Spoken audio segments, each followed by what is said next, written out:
नहीं થઈ ગઈ.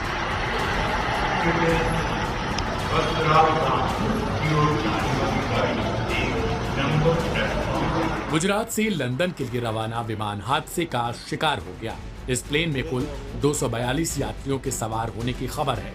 इस हादसे से ठीक पहले पायलट ने एटीसी को मैडे का कॉल दिया था। डीजीसीए के मुताबिक हादसे से ठीक पहले ही यह सूचना आई थी।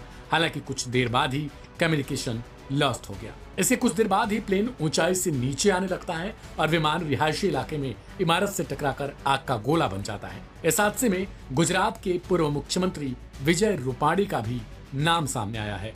उनकी सीट टूटी बताई गई। एक बड़ी जानकारी यह है कि प्लेन जिस बिल्डिंग से टकराया वहां अहमदाबाद के सिविल हॉस्पिटल के डॉक्टर्स रहते हैं। बिल्डिंग में रहने वालों को कितना नुकसान हुआ इसकी जानकारी अभी तक नहीं मिली। विमान में 53 ब्रिटिश नागरिक, पुर्तगाल के 7 नागरिक तो वहीं कनाडा का 1 नागरिक सवार था।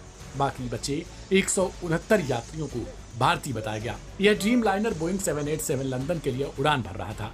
अहमदाबाद के सरदार वल्लभ भाई पटेल इंटरनेशनल एयरपोर्ट से टेक ऑफ करते समय ही आसपास की इमारत या फिर दीवार से टकराने से ये प्लेन घटना का शिकार हुआ है। शुरुआती जानकारी के मुताबिक सरदार वल्लभ भाई पटेल इंटरनेशनल एयरपोर्ट में यह दर्दनाक हादसा हुआ।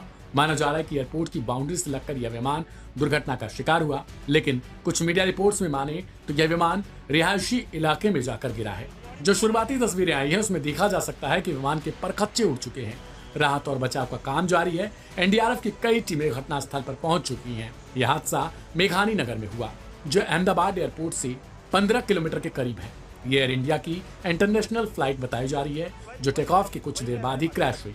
फ्लाइट अहमदाबाद से लंदन की ओर जा रही थी। हादसे के बाद आसमान में काले धुएं का गुबार भी नजर आया। अस्पताल अलर्ट पर हैं। घटना के बाद आसपास के इलाकों में अफरा तफरी का माहौल है।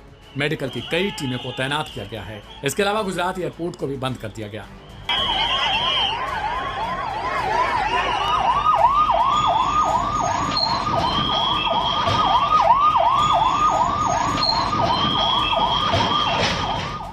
हादसा कितना भीषण हुआ है इसका अंदाजा इसी तस्वीर से लगाया जा सकता है, जिसमें विमान के गिरने के बाद लाल रंग का गुबार उठता है और फिर धीरे धीरे ये काले धुएं में तब्दील हो जाता है। धुएं का गुबार 2 किलोमीटर दूर तक नजर आया।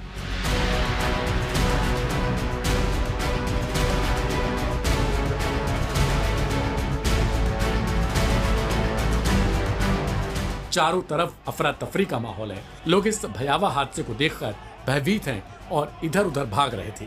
विमान पूरी तरीके से क्षतिग्रस्त हो चुका है। विमान का कोई भी हिस्सा साफ तौर पर बचा हुआ नजर नहीं आया। घटना पर प्रधानमंत्री मोदी ने केंद्रीय गृह मंत्री अमित शाह से लेकर गुजरात के सीएम तक से बात की है। वहीं फिलहाल बताया जा रहा है कि नागरिक उड्डयन मंत्री घटनास्थल के लिए रवाना हो चुके हैं और जल्द ही इस पर एक जांच टीम भी बैठाई जाएगी।